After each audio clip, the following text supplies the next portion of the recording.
Hi everyone, welcome to Prep Thought. I will discuss about the Indian political system. Previous lecture में हम क्या था question answer कर रहे थे, जो प्रीवियस ईयर क्वेश्चंस हैं, पीवाईक्यूज जिनको बोलते हैं। तो गाइस हमने जो पिछला लेक्चर था उसमें हमने क्वेश्चन किए थे स्टेट लेजिस्लेचर यानी राज्य विधानमंडल के बारे में। अब हमारा लास्ट जो है सेगमेंट पीवाईक्यूज का रह गया है। लास्टली जो हमने आपको पढ़ाया था जुडिशरी के बारे में, यानी सुप्रीम कोर्ट और हाई कोर्ट के जो प्रोसीडिंग एंड फंक्शंस होते हैं उनसे रिलेटेड जो क्वेश्चंस आपके पॉलिटी में आते हैं उनको हम डिस्कस करेंगे अभी यहाँ पे। तो अभी हम पीवाईक्यूज स्टार्ट करने वाले हैं जुडिशियरी यानी न्यायपालिका के बारे में। तो चलिए स्टार्ट करते हैं क्वेश्चंस इसके। तो first question is, in which town the supreme court was establish. First question is, in which town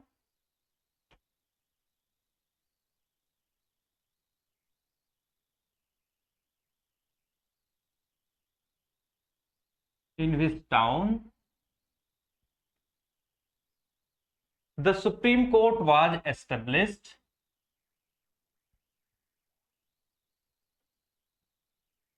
The Supreme Court was established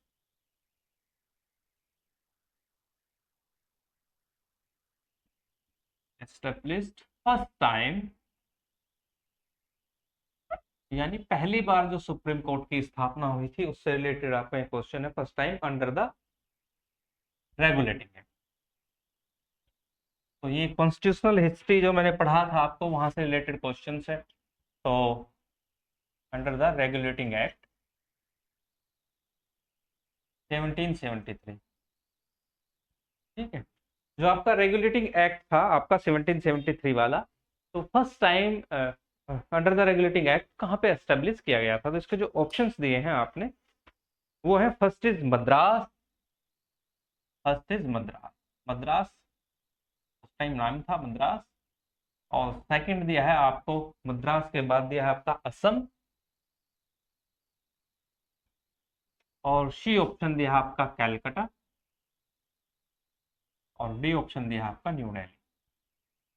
देखिए क्वेश्चन डायरेक्ट अगर आपके याद है तो आप कर सकते हैं। देखिए क्या था कि जब भी हम हिस्ट्री पढ़ते हैं तो हिस्ट्री हम ये पढ़ते हैं कि ब्रिटिशर्स का जो 1911 से पहले जो कैपिटल सिटी थी वो मतलब कि बंगाल तक ही सीमित रही। 1911 में 1911 में पहली बार जो है न्यू दिल्ली को जो है कैपिटल सिटी बनाया गया था। तो ऐसा भी क्वेश्चन कर सकते हैं आप। लेकिन आपका जो रेगुलेटिंग एक्ट इम्पोज हुआ था पहली बार वो बंगाल में इम्पोज हुआ था। और अंडर द रेगुलेटिंग एक्ट जो है आपका सुप्रीम कोर्ट जो एस्टेब्लिश किया गया था वो कैलकाटा में किया गया था, ठीक है। तो कहाँ पे? कलकत्ता में पहली बार सर्वोच्च न्यायालय की स्थापना रेगुलेटिंग अधिनियम 1773 के द्वारा की गई थी, जिसमें जब ये स्थापना की गई और इसके अनुसार 74 में पहली बार जो है एस्टेब्लिश किया गया था, एक वर्ष बाद आपका कलकत्ता में सर्वोच्च न्यायालय। इस सर्वोच्च न्यायालय में एक मुख्य न्यायाधीश और 2 अन्य न्यायाधीशों ने पहली बार काम करना प्रारंभ किया था। तो that's answer is C Calcutta, ठीक है। नेक्स्ट क्वेश्चन चलते हैं। और ये क्वेश्चन जो है आपका ये वाला, ये एसएससी सीएपीएफ एग्जामिनेशन 2022 में पूछा गया था। तो कहाँ पूछा गया था? सीएपीएफ एग्जामिनेशन 2022 में इसको पहली बार क्वेश्चन को किया गया था। चलिए नेक्स्ट क्वेश्चन है आपका, which article of the constitution of India authorized the president to seek the opinion of the supreme court in the specific categories of matters. यानी यहाँ पे जो था प्रेसिडेंट की जो थी जो ओपिनियंस होती हैं सुप्रीम कोर्ट के लिए, उसमें उसके बारे में क्वेश्चन पूछा गया था कि किस आर्टिकल में ऐसा किया जा सकता है। तो क्वेश्चन लिख लेते हैं, विच आर्टिकल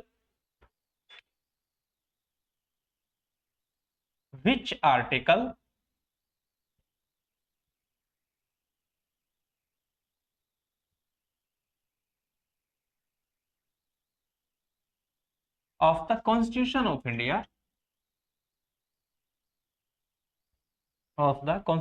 इंडिया ठीक है। तो कॉन्स्टिट्यूशन का कौन सा आर्टिकल है, ठीक है, जिसके द्वारा प्रेसिडेंट जो है of constitution of India the president to seek the opinion of the president to seek the opinion of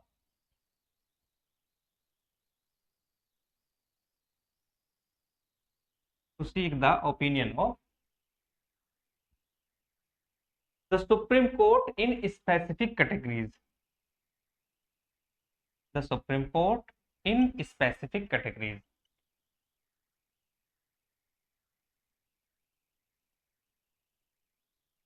okay, तो जो स्पेसिफिक कैटेगरीज होती हैं, स्पेसिफिक कैटेगरीज ऑफ मैटर्स, तो ये आपका क्वेश्चन है। और ये जो क्वेश्चन है आपका, ये वाला पूछा गया है आपका combined graduate level tyre 1 examination 2022 में। तो इसको लिख लेते हैं, सीजीएल टायर 1 एग्जामिनेशन 2022 में ये पूछा गया है। ठीक है, इसके जो ऑप्शन है आपका, ऑप्शन है आर्टिकल 143, आर्टिकल 143, बी ऑप्शन है आपका आर्टिकल 145, 145, सी आर्टिकल है आपका, सी है आपका article 142।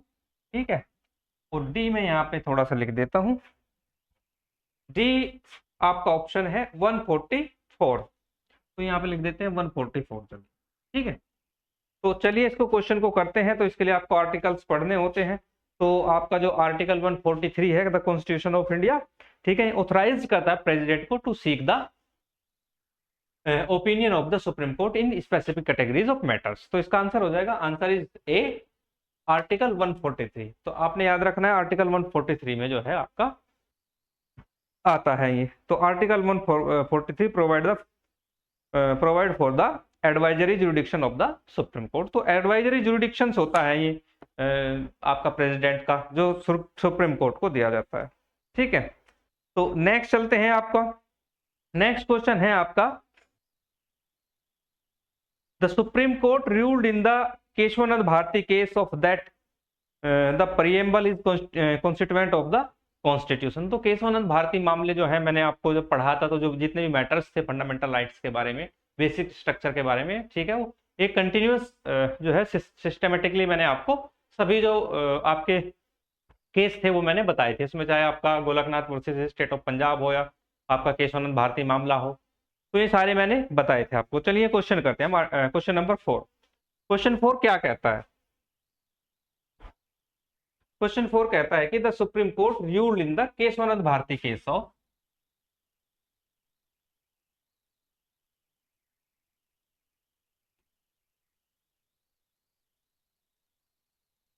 The supreme court ruled in the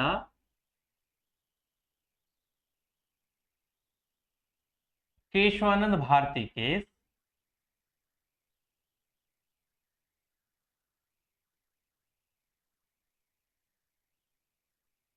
ठीक है, Keshavananda Bharati case of, Keshavananda Bharati case of, और यहाँ पे ब्लैंक दिया है आपका। ठीक है, तो यहाँ पे आपने भरना है that the preamble is a constituent of the constitution। preamble is a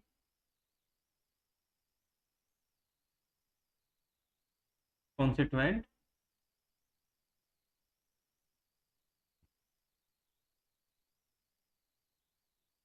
preamble is a constituent of the constitution। चलिए, तो यहाँ पे ये जो है ना, case of, Keshavananda Bharati case of का मतलब है कि वो कौन से ईयर में मामला था केशवानंद भारती का। आपको जो है यहाँ पे कुछ नहीं समझना, इसमें बस केवल ये याद रखना है कि केशवानंद भारती केस मामला कब आया था सर्वोच्च न्यायालय में, तो वो आपने ध्यान रखना है। तो इसमें ऑप्शन दिए हैं 1971, 68, 77, 73। तो option A is 1978, sorry 1971, B है 1968, सी है आपका 1973 और डी है आपका 1974। तो जो केशवानंद भारती वाद था आपका सर्वोच्च न्यायालय में 1973 में आया था। तो इसका जो आंसर हो जाएगा वो हो जाएगा 1973। तो आंसर इज सी 1973। ठीक है, केशवानंद भारती मामला क्या था? मैंने बताया था कि केशवानंद भारती मामला जो था, केशवानंद भारती जो थे एक संत थे और उन्होंने सर्वोच्च न्यायालय में ये केस किया था, क्या जो है सरकार को जो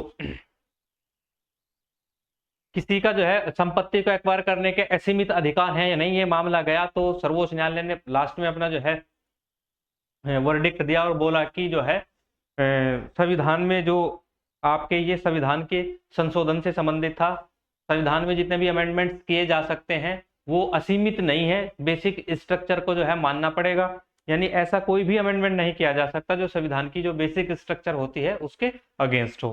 तो ये एक ऐतिहासिक जो है वाद बना था सर्वोच्च न्यायालय में, इसलिए केशवानंद भारती मामला बहुत ज्यादा फेमस है आपका। ठीक है, चलिए नेक्स्ट है आपका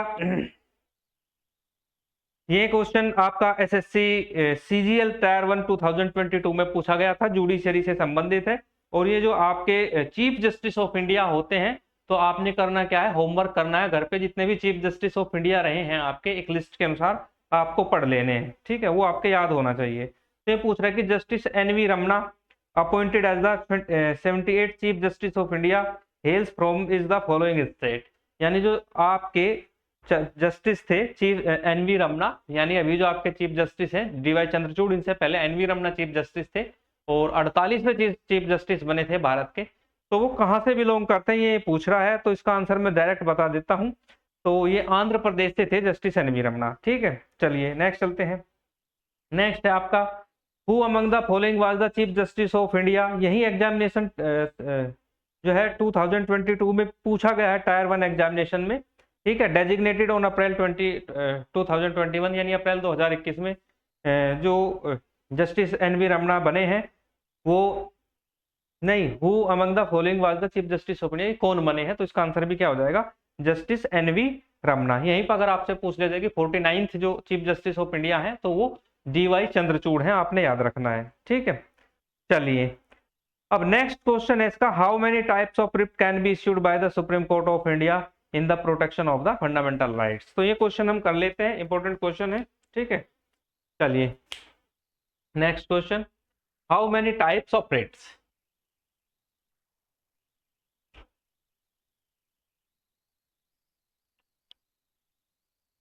नेक्स्ट क्वेश्चन है इसका, how many types of writs, how many types of writs can be issued, can be issued by the supreme court. यानी सुप्रीम कोर्ट कितने प्रकार की जो रिट माने की जो याचिकाएं होती हैं, तो कितने प्रकार के जो रिट है जो वो लगा सकता है। ठीक है, on the fundamental rights, on the fundamental rights, मैं शॉर्ट में लिख देता हूं FD, fundamental rights, sorry.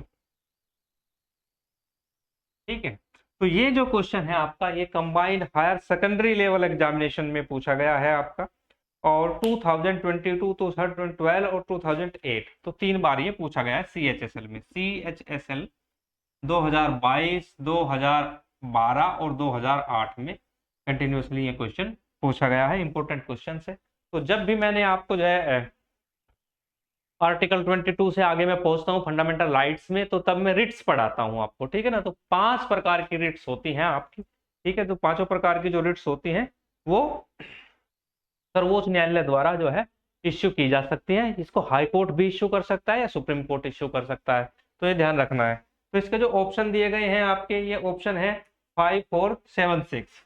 Option number है 5, बी 4, सी 7 और डी 6। तो दैट्स आंसर इज हो जाएगा 5। तो 5 प्रकार की आपकी रिट्स होती हैं। ठीक है, तो 5 प्रकार की रिट्स आपको ध्यान रखनी है। ठीक है, नेक्स्ट चलते हैं, who appoint the chief justice of India. Next question क्या है, who appoints the chief justice of India,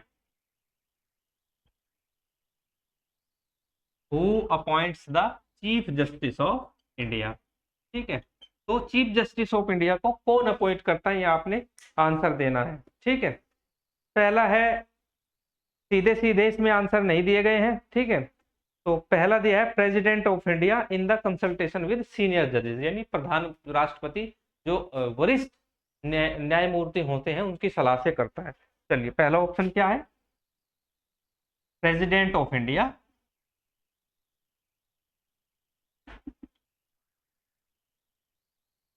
with consultation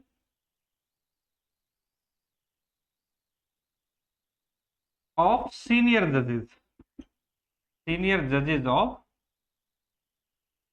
supreme court, यानी सर्वोच्च न्यायालय के जो वरिष्ठ न्यायाधीश होते हैं उनकी सलाह पर जो है राष्ट्रपति करता है।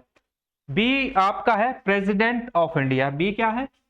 प्रेसिडेंट ऑफ इंडिया या प्रेसिडेंट कहीं, चलिए बी मैंने ले लिया प्रेसिडेंट, ठीक है। सी है इसका प्राइम मिनिस्टर, ठीक है, प्राइम मिनिस्टर, तो प्राइम मिनिस्टर भी नहीं करते हैं। और डी है इसका एजीआई यानी अटॉर्नी जनरल ऑफ इंडिया। तो इसका जो आंसर हो जाएगा, देखिए जो अपॉइंटमेंट्स होती हैं, चीफ जस्टिस ऑफ इंडिया की अपॉइंटमेंट होती है, उसको प्रेसिडेंट करते हैं विदाउट एनी कंसल्टेशन, किसी से सलाह नहीं लेते हो, केवल रिकमेंडेशन जाती है काउंसिल ऑफ मिनिस्टर्स के द्वारा और उसी को जो है ये मोस्टली कर देते हैं अपॉइंट। तो इसका आंसर हो जाएगा B, answer is B, president of India. चलिए नेक्स्ट चलते हैं।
नेक्स्ट है आपका हु अपॉइंट्स द जज of supreme court and high courts in India, यानी आपके सर्वोच्च न्यायालय और उच्च न्यायालय के न्यायाधीशों की नियुक्ति कौन करता है। चलिए क्वेश्चन लिख लेते हैं, हु अपॉइंट्स जज of supreme court and high courts of India. Question, who appoints जजेस ऑफ सुप्रीम कोर्ट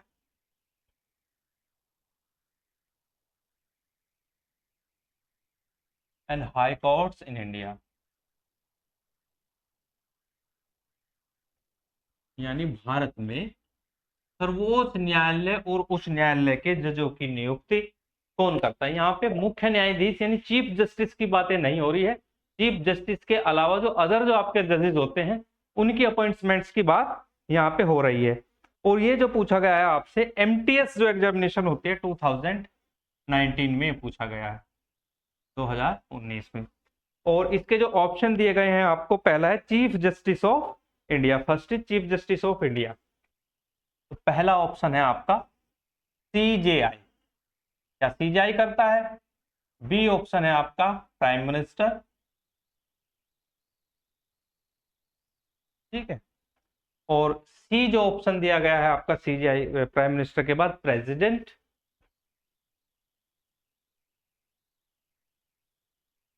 और डी जो ऑप्शन दिया गया है लॉ मिनिस्टर, ठीक है। तो पहले हम बात लॉ मिनिस्टर की कर लेते हैं कि लॉ मिनिस्टर आखिर होता क्यों है, इसका क्या रोल होता है। देखिए लॉ मिनिस्टर जो होता है, जितने भी जो आपके पार्लियामेंट में लॉज बनते हैं, ठीक है, लॉ बनने से पहले, क्योंकि लॉ जो बनाए जाते हैं उनकी जो रिकमेंडेशन दी जाती है वो करंट रूलिंग जो गवर्नमेंट होती है वो देती है, और उन्हीं का ही होता है लॉ मिनिस्टर, ठीक है। तो लॉ मिनिस्टर का पहला काम ये होता है कि जो भी लॉ बनना है, ठीक है, उसकी जो सत्यता की जांच करता है वो लॉ मिनिस्ट्री करती है, ठीक है। लॉ मिनिस्ट्री उस पर अपना स्टडी करती है, स्टडी करने के बाद वो रेफर कर देती है कैबिनेट के पास में, फिर कैबिनेट उसको प्रेसिडेंट के पास भेजती है, ठीक है। तब प्रेसिडेंट क्या करता है कि उसको कानून बना देता है, ठीक है। तो लॉ मिनिस्टर का केवल यही काम होता है, ज्यादा काम नहीं होता है, किसी की अपॉइंटमेंट्स वगैरह करना लॉ मिनिस्टर का काम नहीं होता है। अब बात करते हैं हम चीफ जस्टिस ऑफ इंडिया की। देखिए चीफ जस्टिस ऑफ इंडिया जो है कभी भी आपका अदर जो जजेस होते हैं उनकी नियुक्ति नहीं करता है। अगर उनकी नियुक्ति की जो बात आती है तो नियुक्ति की बात आती है तो उनकी नियुक्ति करता है आपका प्रेसिडेंट ऑफ इंडिया। तो इसका जो आंसर हो जाएगा वो हो जाएगा प्रेसिडेंट। तो जो आपके high courts and supreme courts के जो जजेज होते हैं उनकी जो अपॉइंटमेंट्स होती है वो प्रेसिडेंट बाय द प्रेसिडेंट होती है। ठीक है। नेक्स्ट चलते हैं। नेक्स्ट पूछा गया है आपका which of the following articles is related to the ancillary powers of the supreme court. यहाँ पे सुप्रीम कोर्ट की जो एंसिलरी पावर्स के बारे में है उसके बारे में पूछा गया है। ठीक है, तो which of the article is related to the ancillary powers. Next question, next question is which article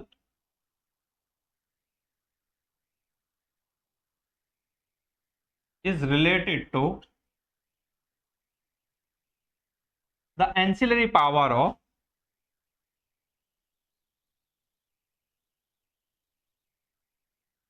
supreme court. ठीक है, तो सर्वोच्च न्यायालय की जो एंसिलरी पावर्स होती हैं वो किस आर्टिकल में डिफाइन की गई है। आपका कंबाइंड ग्रेजुएट लेवल एग्जामिनेशन 2019 यानी 2019 में ये पूछा गया है। सीजीएल टायर 1 एग्जामिनेशन 2019 में ये पूछा गया है। और इसके जो ऑप्शन की बात करें हम, तो ऑप्शन नंबर है इसका, option A is article 143, option B is article 144, option C article 140 और ऑप्शन डी दिया है आप इसका आर्टिकल 150। तो ये जो आर्टिकल है आपका, इसमें सीधे आपको याद रखना है कि आर्टिकल 140 जो है कॉन्स्टिट्यूशन ऑफ इंडिया ये डिफाइन करता है, ठीक है ना, the ancillary powers of the supreme court. तो इसका आंसर क्या हो जाएगा आपका, आंसर इज ए। तो ancillary powers, sorry answer is C 144, ये नहीं है। ठीक है, आंसर इज सी 144। 140 में क्या किया गया है आपका, अनुच्छेद 140 में एंसिलरी पावर्स के बारे में सुप्रीम कोर्ट की बताया गया है। नेक्स्ट क्वेश्चन चलते हैं आपका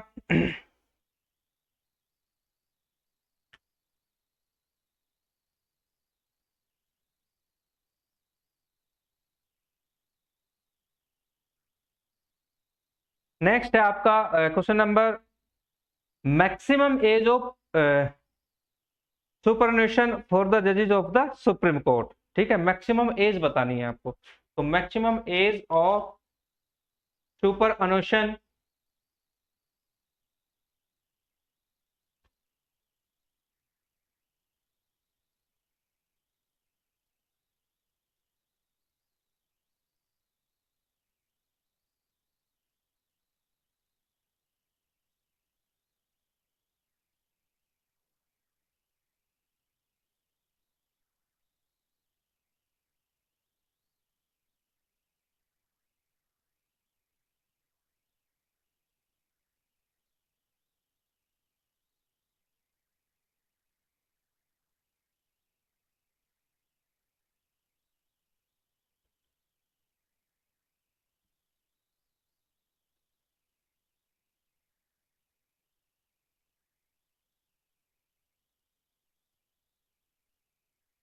और ये स्टेनो ग्रेड 3 में 2013 में पूछा गया है। ठीक है, स्टेनो ग्रेड 3 का जो एग्जामिनेशन होता है जिसको एसएससी आपका लेता है, स्टाफ सिलेक्शन कमीशन द्वारा, ठीक है, ये लिया जाता है। ठीक है,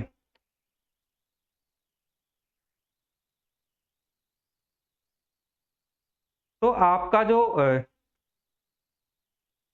जज के रिटायरमेंट की या जो है ना न्यायिक जो एज ए जज वो कार्य कर रहा है उससे हटने की जो एज होती है, मैक्सिमम एज सुप्रीम कोर्ट की, वो कितनी होती है। तो मैं ऑप्शन लिख देता हूँ, you can think about that कि क्या हो सकती है। तो इसमें दिया है आपका ए 60 ईयर्स, तो मैक्सिमम जो होती है 60 ईयर्स होती है, बी 65 ईयर्स, सी 70 ईयर्स और डी 75। इनमें से आपने बताना है तो क्या हो सकती है।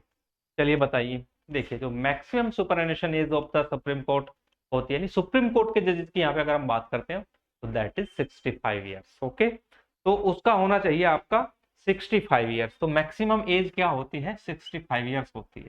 ठीक है, यहाँ से सर्वोच्च न्यायालय का जो मुख्य न्यायाधीश है फिर वो क्या होता है, नेशनल ह्यूमन राइट कमीशन का चेयरपर्सन बनता है।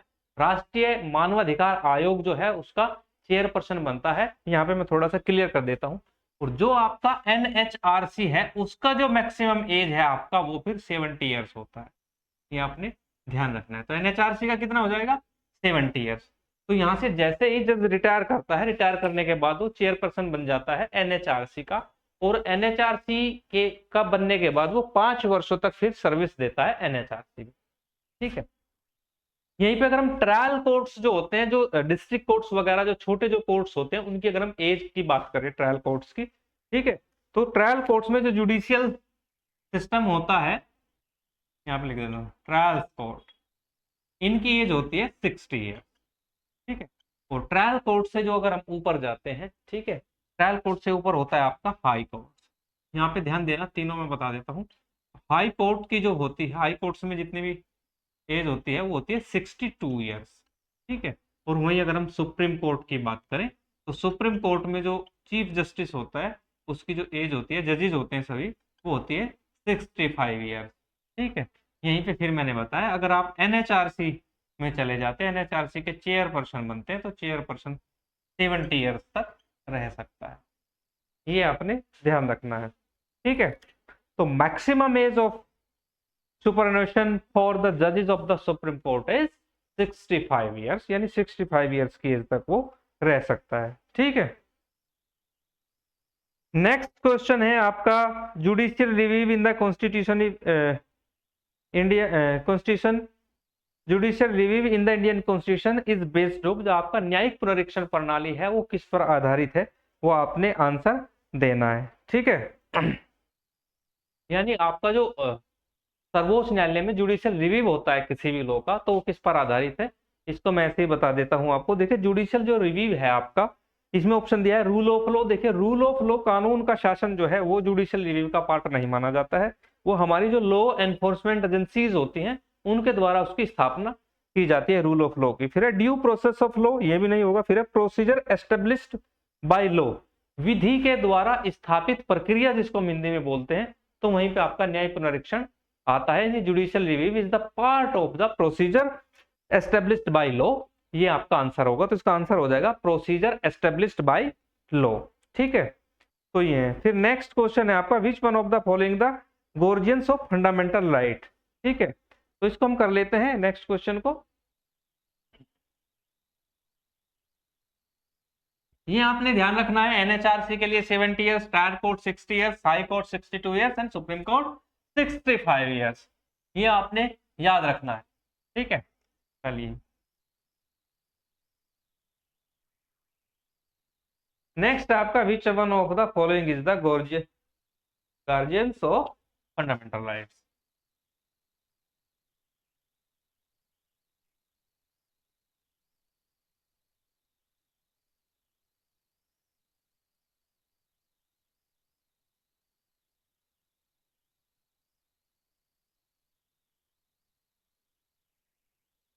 Guardians of fundamental right. ठीक है, तो इसमें ऑप्शन दिया गया है आपका, ऑप्शन ए है legislature, B executive political parties, या जुडिशरी। ए क्या दिया है, लेजिस्लेचर, बी दिया है आपका एग्जीक्यूटिव, और सी दिया है आपका पॉलिटिकल पार्टीज, और डी दिया है आपका judiciary. You can think about and tell me the answer, क्या आंसर होना चाहिए। देखिए, जो आपका फंडामेंटल राइट्स होता है, जो फंडामेंटल राइट्स होते हैं, fundamental rights enjoy the constitutional recognition and guarantees bye the supreme court of India. जो आपका जो सर्वोच्च न्यायालय होता है, सर्वोच्च न्यायालय क्या होता है कि वो as a guardians fundamental rights होता है, यानी जो आपका सुप्रीम कोर्ट कस्टोडियन माना जाता है, और guardians and custodians and defender of the fundamental right supreme court को माना गया है। और सुप्रीम कोर्ट पार्ट किसका होता है, वो होता है जुडिशरी का पार्ट होता है। ठीक है, नहीं एग्जीक्यूटिव का पार्ट होता है, नहीं लेजिस्लेचर का, और पॉलिटिकल पार्टीज का तो कोई मीनिंगफुल यहाँ पे बात बनती ही नहीं है। तो इसका आंसर क्या हो जाएगा, जुडिशरी। तो आपका जो फंडामेंटल राइट्स का जो संरक्षक माना जाता है, आपके मूल अधिकारों का संरक्षक, वो सुप्रीम कोर्ट को माना जाता है। तो दैट्स आंसर इज जुडिशरी। तो ये थे आपके जुडिशरी से रिलेटेड कुछ क्वेश्चंस। ठीक है, कुछ क्वेश्चंस मैं आपको इसमें जो है ना ओरली करा देता हूं। ठीक है, फिर पूछ रहा है कि नेक्स्ट क्वेश्चन है, the supreme court of India acts as a federal court when it deals with, यानी सर्वोच्च न्यायालय जो है ना as a federal court acts कब करता है, ठीक है, व्हेन इट डील्स विद, तो इसका आंसर हो जाएगा इंटर स्टेट डिस्प्यूट। जब भी इंटर स्टेट डिस्प्यूट आता है, यानी एक स्टेट का दूसरे स्टेट से डिस्प्यूट हो जाता है, तो सर्वोच्च न्यायालय का जो नेचर हो जाता है वो जो है ना आपका as a federal court, as a संघीय न्यायालय काम करता है। लेकिन जब भी वो जो है ना कोई भी मामला गवर्नमेंट ऑफ इंडिया बनाम XYZ हो, यानी यूनियन ऑफ इंडिया बनाम XYZ हो, तो तब क्या है, एज ए यूनिटरी कोर्ट काम करता है। फेडरल कोर्ट तब करता है जब भारत के अंदर ही दो अलग अलग पक्षों में, जैसे कि मान लो 2 स्टेट्स का जो मामला होता है तब होता है, ठीक है। तो ऐसे आपको बात करनी है। Under the constitution the power issue writ of habeas corpus is vested in, तो जो हैबेस कॉर्प्स होता है, तो हैबेस कॉर्प्स को इश्यू कौन कर सकता है, आपका हैबेस कॉर्प्स क्या है, रिट है या फंडामेंटल राइट्स की। तो मैंने बताया था कि कोई भी रिट्स हो, 5 की 5 रिट्स जो है ना वो supreme court and high courts दोनों कर सकते हैं। तो इसका आंसर हो जाएगा C, both supreme courts and high courts. तो इसका आंसर ये हो जाएगा। तो गाइस आज के लिए इतना ही। नेक्स्ट लेक्चर में हम जो है नेक्स्ट टॉपिक के साथ आएंगे। Thank you.